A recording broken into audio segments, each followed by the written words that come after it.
आंदोलक मनोज जरांगे सकाळी 10 वाजल्यापासून अंतरवाली सराटी इथे त्यांनी पुन्हा एकदा आमरण उपोषण सुरू केलं। काल रात्री मंत्री राधाकृष्ण विखे पाटील आणि भाजप नेते प्रसाद लाड यांनी 1.5 तास मनधरणी करूनही तोडगा न निघाल्यानं जरांगे उपोषणावर ठाम राहिले। जरांगेंनी आज उपोषण सुरू करताच सरकारची धांदल उडाली। त्यांच्या मागण्यांवर सकारात्मक तोडगा काढण्यासाठी सरकारने एक विशेष मसुदा तयार केला। सरकारचं शिष्टमंडळ हा मसुदा घेऊन अंतरवाली सराटीत दाखल झालं। मराठा आरक्षण उपसमितीचे अध्यक्ष राधाकृष्ण विखे पाटील स्वतः जरांगेंच्या आंदोलन स्थळी पोहोचले।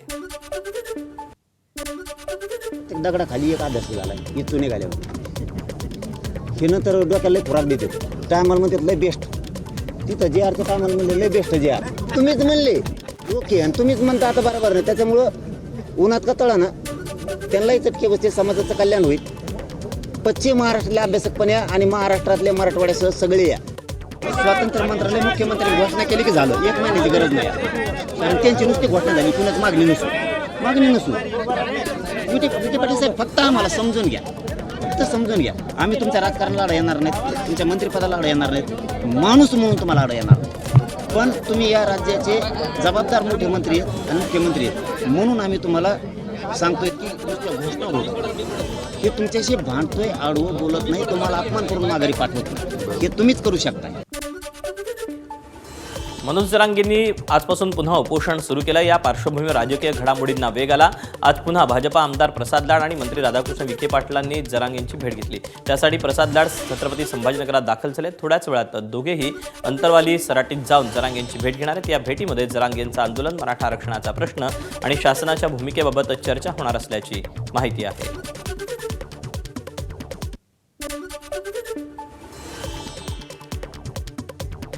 मराठा समाजाला आरक्षण देण्यासाठी मनोज जरांगे रखरखत्या उन्हात उपोषण करतायत। मंत्री राधाकृष्ण विखे पाटील त्यांची समजूत काढतायत। आज संध्याकाळपर्यंत चांगली गोड बातमी असा दावा मंत्री संजय राठोड यांनी वाशिमच्या पोहरादेवी इथे माध्यमांशी बोलताना केला।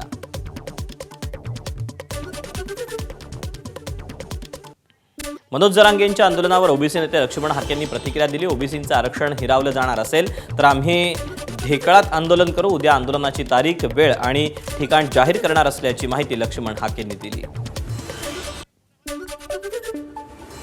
उद्यापासून सगळ्या ओबीसी बांधवांच्या वतीनं आक्रमक असं आंदोलन जरांगे बाजवर बसलाय। आम्ही ढेकळात बसून उद्यापासून आरक्षण जाहीर करणार आहोत। उद्या गाव ठिकाण आणि वेळ आम्ही तुम्हाला उद्या सकाळी पत्रकार परिषद घेऊन जाहीर करणार आहोत। सरसकट मराठा आरक्षणाला आमचा विरोध असल्याचं मत राष्ट्रीय ओबीसी महासंघाचे अध्यक्ष भुवनराव तायवाडे यांनी व्यक्त केलं। त्या दिवशी राष्ट्रीय ओबीसी महासंघ या महाराष्ट्रातील 60% ओबीसींना घेऊन रस्त्यावरती येईल आणि आपल्या संविधानिक आरक्षणाचं रक्षण करेल। त्यांच्या मागण्या मी काल बघितल्या होत्या की त्यानुसार अजूनपर्यंत तरी कुठल्याही ओबीसीच्या आरक्षणाला धक्का लागलेला मला दिसत नाही, दिसून येत नाही। केंद्र आणि राज्य सरकारनं मनोज जरांगेंच्या आंदोलनाची दखल घेऊन तोडगा काढावा। कोणाच्याही आरक्षणाला धक्का न लावता त्यांना आरक्षण द्यावं हीच राष्ट्रीय समाज पक्षाची भूमिका असल्याची प्रतिक्रिया महादेव जानकर यांनी दिली। जरांगेच्या मराठ्यांना रिझर्वेशन मिळालं पाहिजे आमचं काय म्हणणं होतं की ओबीसीला धक्का न लावता मग हा चेंडू कुणाच्या ताब्यात आहे केंद्राच्या ताब्यात आहे ना। तुम्ही जर रिझर्वेशनची गॅप SC ST ओबीसी आणि EWSला वाढवली तर हा प्रश्न मिटून जाईल। मराठ्यांना बी रिझर्वेशन मिळेल ओबीसीतलं आणि ओबीसींच्या देखील नाही हक्कात न मिळेल। ही राष्ट्रीय समाज पक्षाची भूमिका आहे। मनोज जरांगेंच्या आंदोलनावर मुख्यमंत्री देवेंद्र फडणवीस यांनी प्रतिक्रिया दिली। मी आणि शिंदेंनी मराठा समाजासाठी जितके निर्णय घेतले तितके कुणीही घेतले नाहीत। कोणत्याही समाजावर अन्याय होऊ देणार नाही अशी भूमिका फडणवीसांनी मांडली। सरकार या प्रश्नावर नेहमीच सकारात्मक आहे। सरकारने वारंवार निर्णय घेतलाय।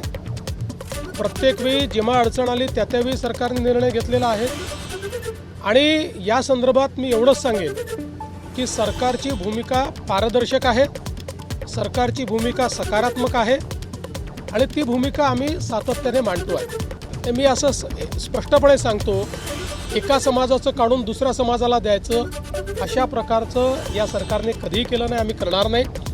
ओबीसी समाजालाही घाबरण्याची आवश्यकता नाही।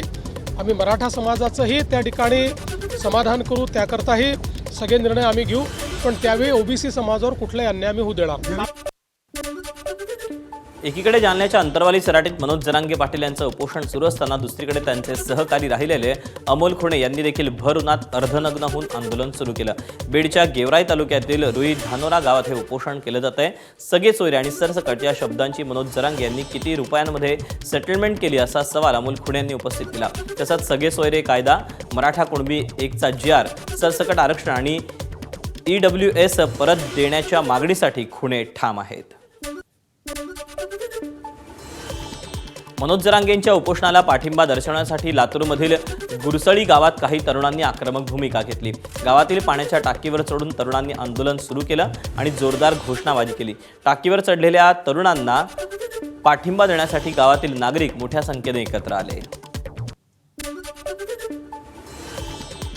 अंतरवाली सराटीमध्ये मनोज जरांगेंचं उपोषण सुरू आहे. त्यांच्या समर्थकांनी धुळे सोलापूर महामार्गावर रास्ता रोको केला. आंदोलकांनी रस्त्यावर ठिय्या केल्यानं वाहनांच्या मोठ्या रांगा लागल्या.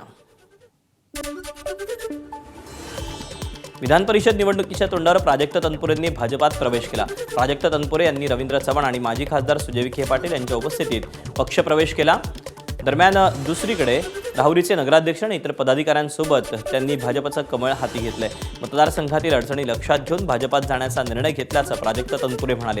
प्राजक्त तनपुरे हे जयंत पाटील यांचे भाचे आहेत, त्यामुळे त्यांच्या प्रवेशाचा संबंध हा जयंत पाटलांशी देखील जोडला जातोय. माझ्या प्रवेशाचा आणि त्यांच्या राजकीय समीकरणाचा काही संबंध नाही. आम्ही जरी नातेवाईक असलो, ते माझे मामा असले, मी त्यांचे भाचे असलो, तरी देखील आमच्या दोघांच्याही मतदारसंघाची राजकीय समीकरणं ही वेगळी आहेत. त्यांच्या राजकीय उंची तर त्यांची राजकीय उंची खूप मोठी आहे, राजकीय अनुभव खूप मोठा आहे. त्यामुळे माझ्या प्रवेशाचा त्यांच्या पुढच्या राजकीय दिशेशी अर्थार्थी कुठला अजिबात नाही आहे. प्राजक्त तनपुरेंच्या भाजप प्रवेशावरून खासदार सुप्रिया सुळेंनी प्रतिक्रिया दिली. तनपुरेंना शुभेच्छा. मात्र काँग्रेसमुक्त भारत म्हणणाऱ्या भाजपमध्ये सगळे काँग्रेसमधले असल्याचा टोला सुळेंनी लगावला. काँग्रेस मुक्त भारत असं भारतीय जनता पक्षाचे सगळे नेते म्हणायचे. नगर जिल्ह्याचा थोडासा अभ्यास करा. एक राम शिंदे सोडले तर आज नगर जिल्ह्यामध्ये, अहिल्यानगर जिल्ह्यामध्ये 100% नेतृत्व हे ओरिजिनल काँग्रेसचे. सगळे काँग्रेस आले. आज भारतीय जनता पक्ष कमी, म्हणजे ज्या लोकांना नाकारून काँग्रेस मुक्त भारत करायचा होता ते सगळे अहिल्यानगरमध्ये आज काँग्रेसचे सगळे नेते, आमदार, खासदार सगळी लिस्ट काढून पाहतो. कोकणात महायुतीमध्ये वाद वाढलाय. शिवसेना नेते आणि मंत्री भरत गोगावले यांचे पुत्र विकास गोगावलेंपाठोपाठ आमदार महेंद्र दळवी यांची मुलगी जुईली दळवी या देखील निवडणुकीच्या अंगणात आहेत. त्यांनी आपला उमेदवारीचा अर्ज देखील दाखल केला. रायगड, रत्नागिरी आणि सिंधुदुर्ग या मतदारसंघातून अनिकेत तटकरे यांना विरोध वाढतोय. उमेदवारी कोणाला मिळणार याचा पेच अद्याप कायम आहे. राष्ट्रवादीकडून सुनील तटकरेंचा मुलगा अनिकेत तटकरेंचं नाव हे आघाडीवर आहे. पक्षश्रेष्ठींनी अर्ज मागे घ्यायला सांगितलं तर आता वर चर्चा होतीलच त्यांच्या लेवलला. तसंच आमची कौटुंबिक म्हणजे माझे वडील आमदार महेंद्र दळवी, आई, तसेच आमची चर्चा होईल. मग त्याच्यातून जे साध्य होईल त्याच्यानुसार आम्ही त्या वेळेला ठरवू की तो मागे घ्यायचा आहे की ठेवायचा आहे. पण सध्या तरी आमचा मागे घेण्याचा कोणताही हे नाही आहे. सातारा सांगली विधान परिषद जागेवर एकनाथ शिंदे यांच्या शिवसेनेनं दावा केला. हा दावा करत सातारा सांगली स्थानिक स्वराज्य मतदारसंघातून सांगली जिल्हा बँकेचे संचालक आणि आटपाडीमधील एकनाथ शिंदे यांच्या शिवसेनेचे नेते तानाजी पाटील यांनी कार्यकर्त्यांचा उमेदवारी अर्ज दाखल केला. यामुळे या जागेबाबत आता भाजप काय भूमिका घेणार याकडे लक्ष असेल. शिवसेनेत तानाजी पाटील यांनी आपला अर्ज भरल्यानं सातारा सांगलीच्या जागेवरून महायुतीत अंतर्गत तणाव आहे का असा प्रश्न उपस्थित होतोय. पक्षाकडून भरलेला आहे. पक्षावर मी निष्ठेनं काम करतोय. मला तर आमचे नेते सुहासभाई असतील, या मतदारसंघाचे ज्यांनी पालकत्व घेतले, शंभूराजे असतील, आम्ही एकत्र बसून एकनाथजी शिंदे साहेबांना आम्ही बोललेलं आहे की हा मतदारसंघ आपल्याला घ्यावा, जेणेकरून मित्रत्वाची संख्या आपल्या शिवसेनेकडे जास्त आहे. त्यामुळं संख्याबळ गाठू शकतो आपण. सोलापूर विधान परिषद निवडणुकीत भाजप सर्वात मोठा पक्ष आहे. जर महायुतीने एकत्र निवडणूक लढवली तर महायुतीचा सहज विजय होईल. मात्र सोलापूरची जागा महायुतीत एकत्र लढायचं की स्वतंत्र याचा अजून निर्णय झाला नाही. त्यामुळे शिवसेनेकडून रमेश बारसकर यांनी उमेदवारी अर्ज दाखल केला. भाजपनं अजून उमेदवार जाहीर केला नाही. महाविकास आघाडीकडूनही या जागेसाठी मोठ बांधण्याचे प्रयत्न सुरू आहेत. सोलापूर विधान परिषदेची जागा भाजपचीच आहे, ती भाजपलाच मिळेल असं भाजप नेते आणि सोलापूरचे पालकमंत्री जयकुमार गोरे यांनी म्हटलं. त्यांची शक्ती सोलापूरमध्ये आहे आणि शिवसेनेला ज्या ज्या ठिकाणी उमेदवारी मिळणार आहे तिथं भारतीय जनता पक्षाची पण शक्ती आहे. त्यामुळं सगळ्या ठिकाणी एकमेकांनी सोबत येऊन पुढं जाणं आवश्यक आहे आणि आम्ही महायुती म्हणून सगळे मिळून सोबत पुढं जाऊ.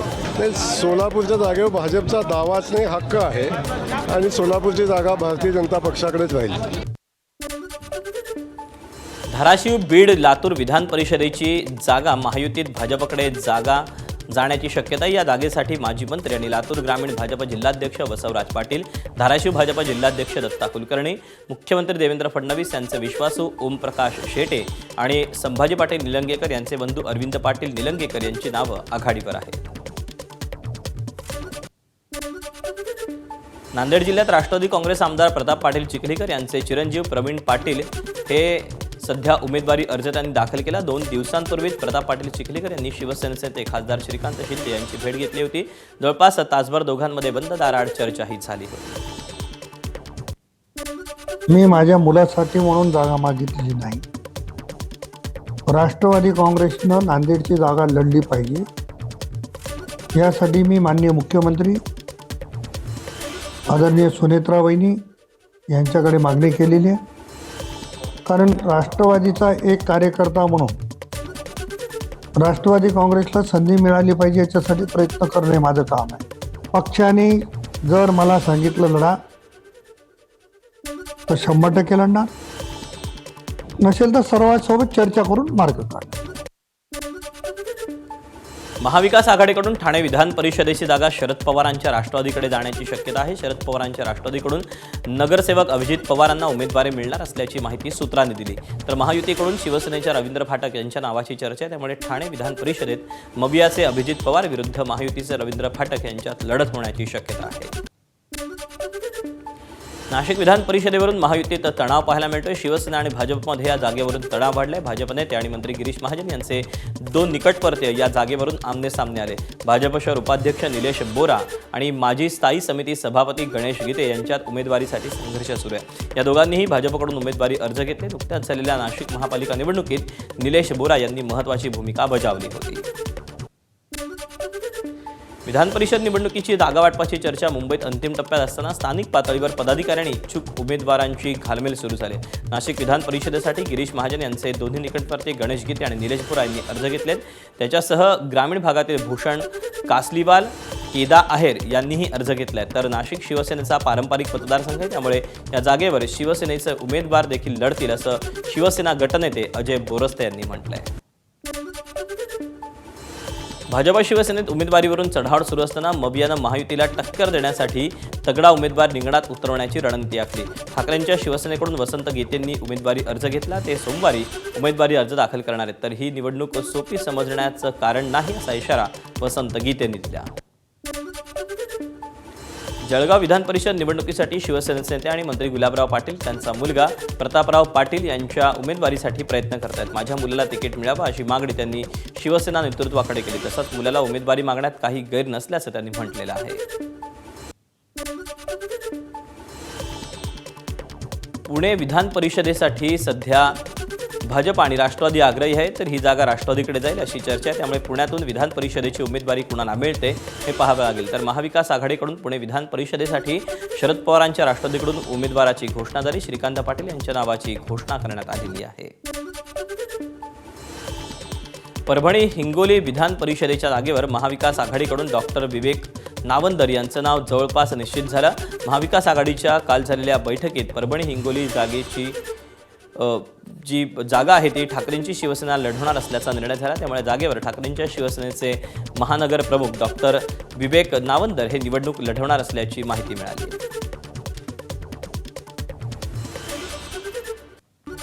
पुण्यात 7 दिवसात राज्यात मान्सून दाखल होणार आहे.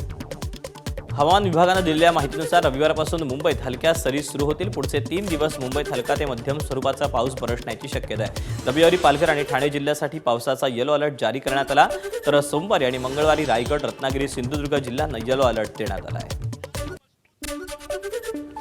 अमरावती जिल्ह्यातील वरुड तालुक्यात गारपीट झाली. गारपिटीमुळे संत्रा पिकाचं मोठं नुकसान झालं. वरुड तालुक्यात अनेक गावात मान्सूनपूर्व पावसानं हजेरी लावली. पावसामुळे संत्रा, मोसंबी आणि इतर फळांचंही मोठं नुकसान झालंय.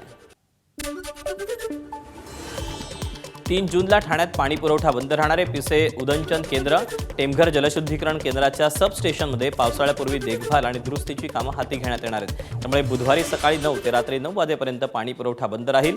या शट डाऊन नंतर पाणी पुरवठा पूर्वपदावर येईपर्यंत पुढील 1 ते 2 दिवस काही भागांमध्ये कमी दाबानं पाणी पुरवठा होण्याची शक्यता आहे. कल्याण डोंबिवली शहरांना विविध जलशुद्धीकरण केंद्रांमधून होणारा पाणी पुरवठा मंगळवार 2 जून रोजी तब्बल 12 तास बंद राहील. महानगरपालिकेच्या 12वे, मोहोली, नेतिवली आणि टिटवाळा इथल्या जलशुद्धीकरण केंद्रांमधून होणारा पाणी पुरवठा मंगळवारी सकाळी 8 ते रात्री 8 वाजेपर्यंत बंद राहील. या कालावधीत कल्याण डोंबिवली तसंच ग्रामीण भागातील अनेक परिसरांना पाणी पुरवठा होणार नाही. नवी मुंबईच्या महापौर सुजाता पाटील यांनी मोरबे धरणाची पाहणी केली. सध्या धरण तळ गाठत असून 72 मीटरपर्यंत पाणी साठा शिल्लक आहे. नवी मुंबईमध्ये धरणात फक्त 17% पाणी उपलब्ध आहे. जलवाहिनीच्या दुरुस्तीमुळे काही भागात गढूळ पाणी आलेलं होतं, पण धरणातील पाणी स्वच्छ असल्याचं महापौरांनी स्पष्ट केलं. जुलैपर्यंत पुरेल एवढा साठा असला तरी नागरिकांनी पाणी जपून वापरावं असं आवाहन महापौरांनी केलं आहे. तर नागरिकांना एवढंच आव्हान आहे की आपण पाणी जपून वापरा. आपल्याला इतर शहरांच्या मानाने आपण खूप नशीबवान आहोत की आपल्याला पाण्यासारखं मोरबेसारखं असं समृद्ध पाण्याचं स्तोत्र अवेलेबल आहे आणि ते आपण जपून वापरलं तर नक्कीच भविष्यात आपल्याला पाणी टंचाईला सामोरं जावं लागणार नाही. भंडारा नगरपालिकेचा एक अतिशय धक्कादायक आणि अजब कारभार हा समोर आला. एकीकडे शहरवासियांना शुद्ध आणि मुबलक पाणी पुरवठा होत असल्याचा दावा पालिका प्रशासन करतंय, मात्र दुसरीकडे भंडाऱ्याच्या खात रोड परिसरात सांडपाणी वाहून जाणाऱ्या अत्यंत घाण आणि दुर्गंधीयुक्त नाल्यातूनच पिण्याच्या पाण्याची मुख्य पाईपलाईन नेण्यात आली आणि तिथेच मुख्य पाईपलाईनला अनधिकृतरित्या जॉईंट मारून नागरिकांनी नळ जोडणी दिल्याचा धक्कादायक प्रकार उघडकीस आला. नियमबाह्य पद्धतीनं केलेल्या या जोडणीमुळे आता नागरिकांच्या घरात थेट नाल्यातीलच घाण पाणी पोहोचत असून रहिवाशांचं आरोग्य धोक्यात आलं आहे.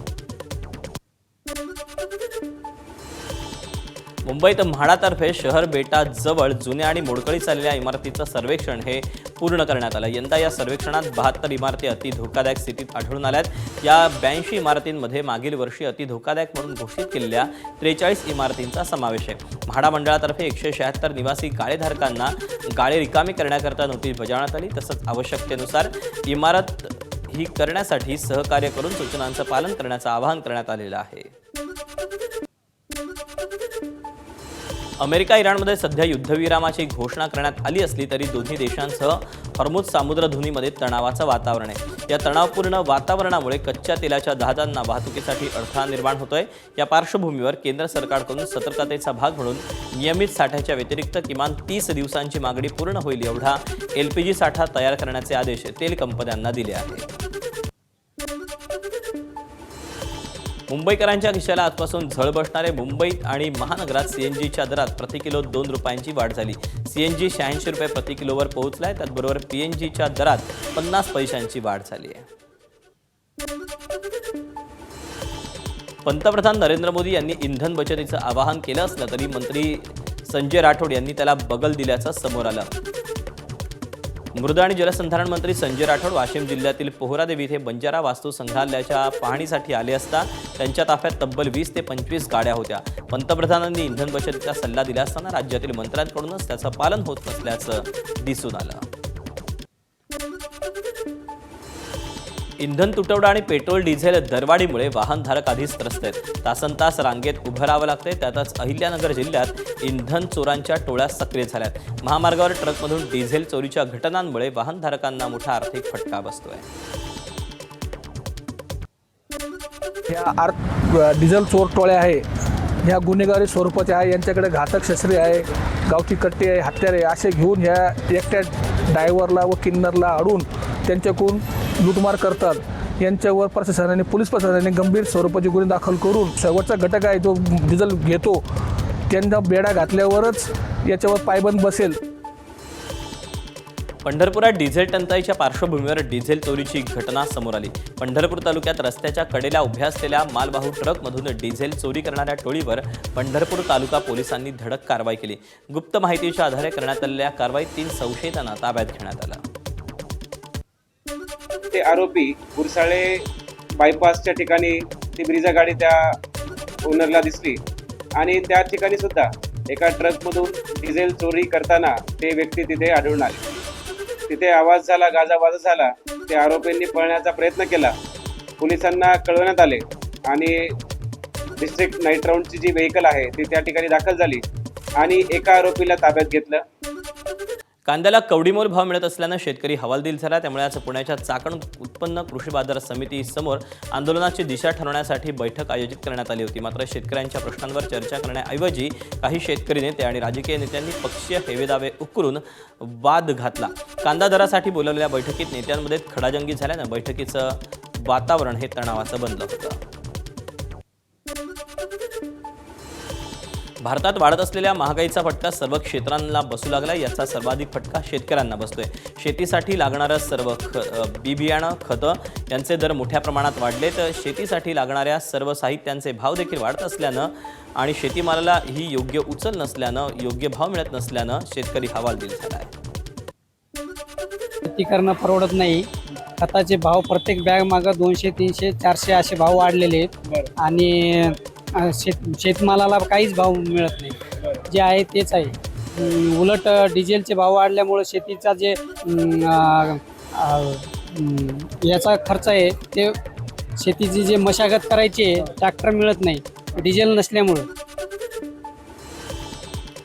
वैद्यकीय प्रवेशासाठी घेतली जाणारी नीट UG परीक्षा पुढील वर्षापासून म्हणजेच 2027 पासून पेन पेपर पद्धतीऐवजी संगणकाधारित चाचणी स्वरूपात घेण्यासाठी आपण सज्ज असल्याचं NTAनं शुक्रवारी सर्वोच्च न्यायालयाला सांगितलं। केंद्र सरकारशी सल्लामसलत करून हा बदल अंमलात आणला जाईल असंही स्पष्ट करण्यात आलं। नीट UG प्रश्नपत्रिका फुटी पेपर प्रकरणी CBIचे संचालक प्रवीण सूद यांनी संसदीय समितीला तपासातील प्रगतीची माहिती दिली। 21 जून रोजी होणाऱ्या पुनर्परीक्षेची प्रश्नपत्रिका फुटू नये यासाठी उपाययोजनांची माहितीही मांडली। राज्य शिक्षण मंडळानं नेमलेल्या कंत्राटदारानं 10वीची गुणपत्रिका वेळेत तयार न केल्यानं आणि त्याकडे मंडळानं केलेल्या दुर्लक्षामुळे 11वीत प्रवेश घेणाऱ्या विद्यार्थ्यांना प्रचंड त्रास सहन करावा लागला। ऑनलाईन प्रवेश निश्चित होऊनही अनेक विद्यार्थ्यांना मूळ गुणपत्रिकेअभावी काही महाविद्यालयांनी प्रवेश देण्यास नकार दिल्यानं रिकाम्या हातानं घरती परतावं लागलं। 11वी प्रवेश गोंधळाची शालेय शिक्षण मंत्री दादाजी भुसे यांनी गंभीर दखल घेतली आहे। यवतमाळ विधान परिषद निवडणुकीत उमेदवारी अर्ज दाखल करण्यासाठी केवळ 2 दिवस शिल्लक आहेत। मात्र महायुती आणि महाविकास आघाडीच्या उमेदवार कोण याची उत्सुकता आहे। महायुतीमध्ये ही जागा शिवसेनेला सुटणार हे निश्चित मानलं जात आहे, तर महाविकास आघाडीत ही जागा काँग्रेसच्या वाट्याला गेलेली आहे।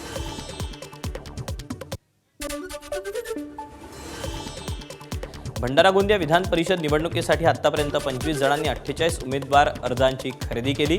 महाविकास आघाडी किंवा महायुतीकडून अद्याप उमेदवारांची घोषणा झालेली नाही, पण महायुतीत ही जागा भाजप लढवण्याची शक्यता आहे, तर महाविकास आघाडीच्या वतीनं ही जागा काँग्रेस लढवणार आहे।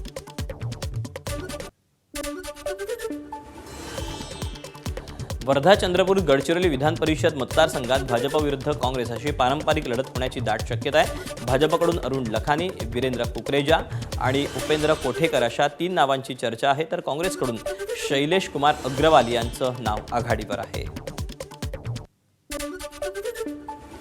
अमरावती विधान परिषद निवडणुकीसाठी भाजपकडून प्रवीण पोटे पाटील यांच्या नावावर शिक्कामोर्तब झालं। प्रवीण पोटे पाटील हे आता अधिकृत उमेदवार असणार आहेत। ते कालच अर्ज भरणार होते, मात्र आता ते सोमवारी म्हणजे 1 जून रोजी आपला अर्ज दाखल करणार आहेत। छत्रपती संभाजीनगर जालना विधान परिषद जागेसाठी शिवसेना भाजपात रस्सीखेच सुरू आहे। भाजप आणि शिवसेना या जागेवर अडू नये। स्थानिक स्वराज्य संस्थांच्या निवडणुकांमध्ये आकडेवारी पाहता या जागेवर भाजपचं वर्चस्व आहे, त्यामुळे ती जागा मिळावी यासाठी भाजप पूर्णपणे जोर लावते। दुसरीकडे ही शिवसेनेचा पारंपरिक मतदारसंघ असल्यामुळे जागा शिवसेनेला मिळावी यासाठी शिवसेनेचा देखील आग्रह कायम आहे। परभणी हिंगोली विधान परिषदेच्या जागेवर महाविकास आघाडीकडून डॉक्टर विवेक नावंदर यांचं नाव जवळपास निश्चित झालं। महाविकास आघाडीच्या काल झालेल्या बैठकीत परभणी हिंगोली विधान परिषदेची जागा ठाकरेंची शिवसेना लढणार हा निर्णय झाला। दुसरे म्हणजे नाशिक आणि नांदेड या दोन्ही जागा शिवसेना उद्धव बाळासाहेब ठाकरे पक्षाला हवेत. मी असं म्हणतो की महाविकास आघाडीत त्यावर चर्चा होते. कोणाचीही अशी एवढी ताकद नाही आहे की तो स्वबळावर लढून जिंकू शकेल. हे सत्य आधी स्वीकारलं पाहिजे. तरीही बिनविरोध जागा निवडणुका होऊ द्यायच्या नाही, हा महाविकास आघाडीने घेतलेला निर्णय आहे. परभणी हिंगोली विधान परिषदेसाठी 29 जणांनी 67 उमेदवारी अर्ज खरेदी केले. महाविकास आघाडीत ही जागा ठाकरेंच्या शिवसेनेला सुटली असून डॉक्टर विवेक नावंदर यांचं नाव जवळपास निश्चित मानलं जाते. दुसरीकडे महायुतीमध्ये ही जागा शिवसेनेकडे गेली. माजी आमदार विप्लव बाजोरिया, अभिमन्यू खोतकर आणि सईद खान हे तिघे या जागेसाठी इच्छुक आहेत. पुणे पिंपरी चिंचवडमध्ये विषारी दारूमुळे मृत्यूचं तांडव पाहायला मिळालं. यात तब्बल 22 जणांचा मृत्यू झाला. पिंपरी चिंचवडच्या फुगेवाडी आणि दापोडीत 15 जणांचा मृत्यू झाला, तर पुण्यातील हडपसरमध्ये 7 जण मृत्युमुखी पडले. फुगेवाडीतील आणखी 6 जणांची प्रकृती गंभीर आहे. त्या आरोपींवरती वारंवार गुन्हे नोंद करणं अपेक्षित होतं. पुढे त्याच्यावरती प्रतिबंधात्मक कारवाई करून ते धंदे बंद करणं आवश्यक होतं. ते न झाल्यामुळे आपण त्यांच्यावरती असं त्यामुळेच तसं ती कारवाई तिथं आपण केलेली आहे. ज्या 3 ठिकाणी हे आपल्याला मूळ 2 आरोपी ज्यांनी निर्माण केली आणि ज्यांनी मिथेनॉल मिश्रण केलं, त्यांना जेव्हा आपण ताब्यात घेतलं तेव्हा त्यांनी 3 ठिकाणी हे केलं होतं. एका ठिकाणावरून 70 लिटर हडपसरच्या हद्दीतून, दुसरं पवारवस्ती दापोडी इथून 155 लिटर आपण जप्त केलं आणि गोखलेनगर इथून 420 लिटर इतका साठा आपण जप्त केलेला. पुण्यातील दारूकांड विरोधात शिवसेना आक्रमक झाली. शिवसेनेकडून पुण्यातील दारू अड्ड्यांची तोडफोड करण्यात आली. विषारी दारूमुळे नागरिकांचे बळी घेणाऱ्या दारू माफियांना शिवसेना सोडणार नाही, असा इशारा शिवसेनेचे नाना भानगिरे यांनी दिला. पुण्यातील विषारी दारू प्रकरणानंतर अन्न आणि औषध प्रशासनानं मोठी कारवाई केली. पुणे आणि पिंपरी चिंचवडमध्ये गावठी दारूमुळे 22 जणांचा मृत्यू झाल्यानंतर भिवंडी कनेक्शन उघड झालं.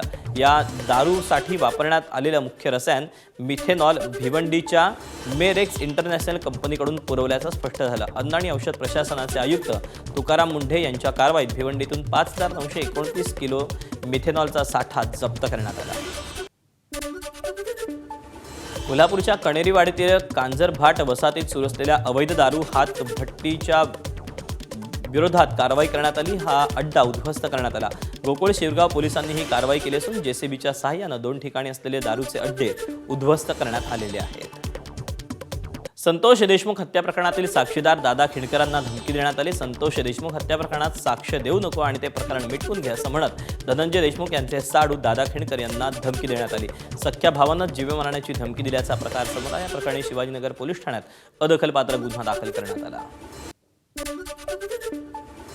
भाजप अल्पसंख्याक मोर्चाचे अध्यक्ष जमाल सिद्दीकी यांना व्हॉट्सॲपवर धमकीचा संदेश पाठवून 1 कोटी रुपयांची मागणी करण्यात आल्याचं समोर आलं. आरोपीनं भाजप नेत्यांच्या कुटुंबियांनाही लक्ष्य करण्याची धमकी दिली.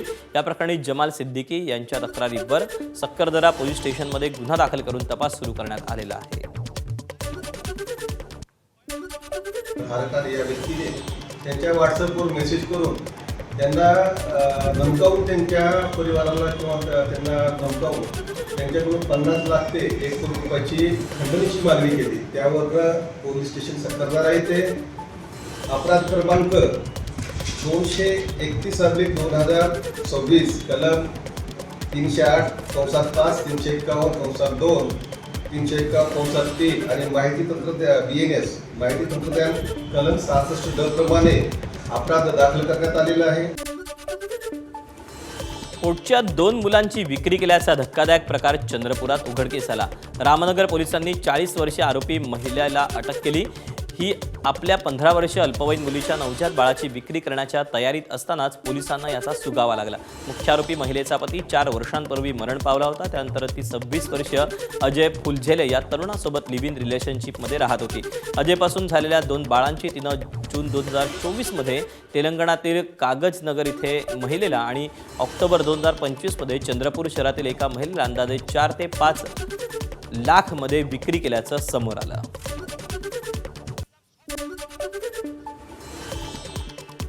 भिवंडी शहरात चव्हाण कॉलनी परिसरात किरकोळ कारणावरून 2 गटात हाणामारी झाली.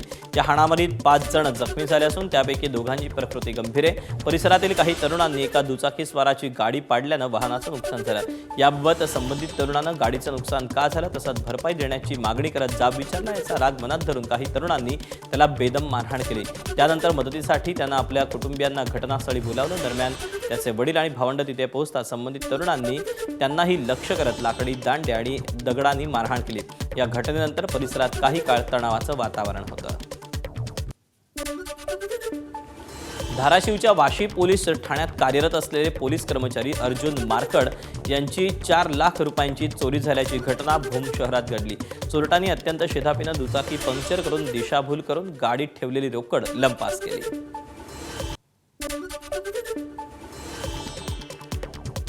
सिंधुदुर्गच्या वेंगुर्ले तालुक्यात वायंगणी गावात परप्रांतीय समुद्रकिनारी जमीन खरेदी करून कांदळवनाची बेकायदेशीर कत्तल करतायत. त्या ठिकाणी मातीचा भराव टाकून अनधिकृत रस्ता तयार केल्यानं पाण्याचा नैसर्गिक ओढा बुजला. त्यामुळे पावसाळ्यात मच्छीमारांच्या घरात पाणी घुसण्याचा धोका निर्माण झाला आहे.